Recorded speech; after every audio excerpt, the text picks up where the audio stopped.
How does this thing work? Do I put it in my mouth? Okay. Cool. Here.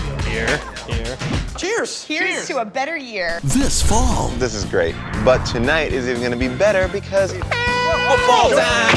They're back and ready to play. It's time for the kickoff Man, you guys do such fun stuff together. of an all-new Season 5 of The League. I'm in for that. I like it. You in? Yes. I have lived in a house with a fantasy football obsessed husband for many years. I'm in a fantasy football league myself as well. And I just think people who are obsessed and behave badly about things that are trivial are funny people to watch. The beauty of the show, being a sports fan and a fantasy football fan, it's like we were just talking to Marshawn Lynch's agent yesterday. It's like, I love Marshawn Lynch. And it's like you get to meet and talk to all these great sports people. It's fantastic. I'm so glad we didn't do a fantasy highlight show because who cares? So my character of Andre is not very much like me at all. But I think that we all have that nerdy friend or also that part of ourselves that we don't want to acknowledge. For me, magic.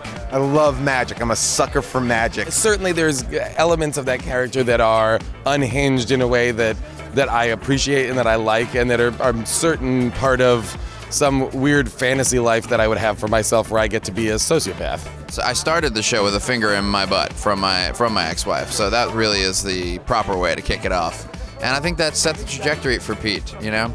He has nothing. He has no decent job, no romantic prospects, a crappy apartment, but he's good at fantasy football and he rides it for all it's worth. I think there's a lot of Steve and Katie and sort of their, if not their characters all the time, certainly in their relationship. I think there's a lot of that. There's a lot of Ruxin in my husband too. So I think that we're probably the worst parts of each character. Their marriage seeps into their writing, right? And then the more we get to know them and watch their dynamic, I think it influences Steve and I in our performances as well. You know, the cool thing about the show is that it's semi-scripted, which is we just have an outline and then we improvise the dialogue based on that. So there's a lot of times where Andre is unintentionally talking about something that could be construed for either giving somebody a blowjob or having anal sex. There's something great about being on networks like FX where content-wise we can do whatever we want and there's kind of no boundaries. Katie was like, "Can I say pussy?" And they were like, "Yeah, you can say whatever you want." The scene where I talked about my pussy and I said it like 20 times and I was like, that will never. Yes, it did. And my parents saw it. If you watch the Rafi Dirty Randy episode, it is every second word you're like, I can't believe that was on television. I can't believe that was on television. Oh my God. Like it's pretty crazy what we, get away with. Because I focus on the negative, I more am depressed about the things that don't make it to air. So there's a brilliant version of the Naginta song from season 2 that FX just couldn't wrap their heads around. That will never see the light of day. There was an episode last year where Taco took Ruxin to a penis restaurant in Chinatown, and we had some issues with you're not really allowed to see the penis, and then we had sausages they were going to eat from. And our standards and practice people were very particular about what the sausage looked like, but in the meantime, they didn't realize that the strange object he was pulling out of a soup bowl was a real live ostrich penis. And they're like, well, that's made up. We're like, oh yeah, that's just a prop from a science fiction. No, that was a real ostrich penis. I tweeted something very crude about Michael Douglas the other day and then sent out another tweet apologizing to my niece and nephews who follow me on Twitter. And my nephew tweeted back a league quote to me.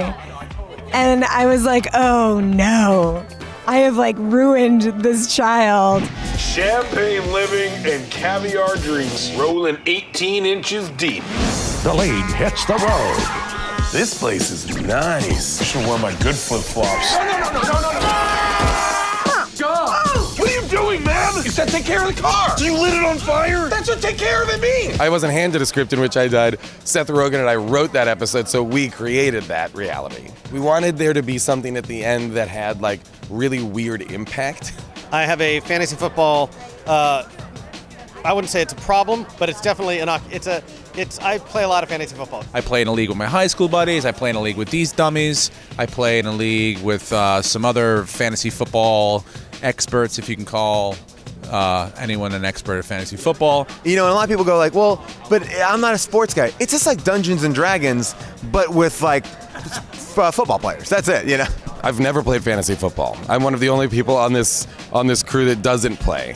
I don't follow the NFL. I am woefully ignorant in terms of football. We have a league among the cast and the crew, and I won it the first season, so the trophy is named after me. So yeah, you can deduce that I'm pretty damn good at it. I've gotten worse because when we're shooting, it's during football, so we shoot long days, and I can't do it all, so I've become lazy. I know absolutely nothing. But I am in a fantasy football league with the other cast members, and I am in first place right now. I auto-drafted, I got Peyton Manning, and I don't set my lineup ever. I totally forget every week to do that, and yet I win. I would love to get permission to shoot at an actual game. We got to get the show to the Super Bowl. We'll see what happens this year. We may do a special episode for the Super Bowl since Fox Sports is going to be doing the Super Bowl this year. We're very excited about that. I like to dance on the show. I really want there to be more scenes with Rafi and the kids. You know, like I think that juxtaposition is very funny because Rafi is in a lot of ways just a really fucked up kid. So like when you put him in charge of children, I think that's really that's an area for really funny stuff. I think one of our characters should get heavily addicted to drugs, like heavier drugs, not marijuana, because that's not really a drug. But like meth, like a meth addict, like maybe Kevin, like that'd be super dark, you know, where he's taking care of his kid, but he's like just constantly hiding bath salts. I mean, then again, there's Rafi. I mean, Rafi actually encompasses all of those things. So forgive me. We have Rafi on the show, so there's nothing that we have not done or will not do.